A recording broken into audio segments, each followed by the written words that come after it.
আগামী 17ই জুন পর্যন্ত চলবে এই জনকল্যাণ শিবির। আপনার সরকার আপনার পাশে। পরিষেবা আরও সহজে মানুষের কাছে পৌঁছে দেওয়ার লক্ষ্যে এই গুরুত্বপূর্ণ পদক্ষেপ জনকল্যাণ শিবির।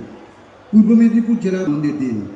আজ জেলার জনকল্যাণ শিবির পরিদর্শনে উপস্থিত রয়েছেন পশ্চিমবঙ্গ সরকারের মাননীয় জেলা প্রশাসনের পক্ষ থেকে তাকে জানাই আন্তরিক শ্রদ্ধা ও কৃতজ্ঞতা। প্রথমেই জাতীয় গান বন্দে মাতরম পরিবেশিত হবে। वन्दे मातरम्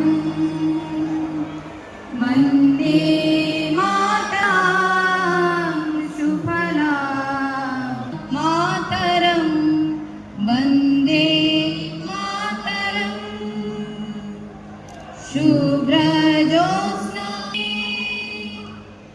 फुल्लकुसुमित द्रुमदल शोभिनी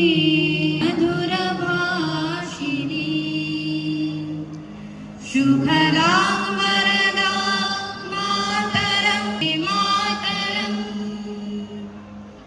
कोटि कोटि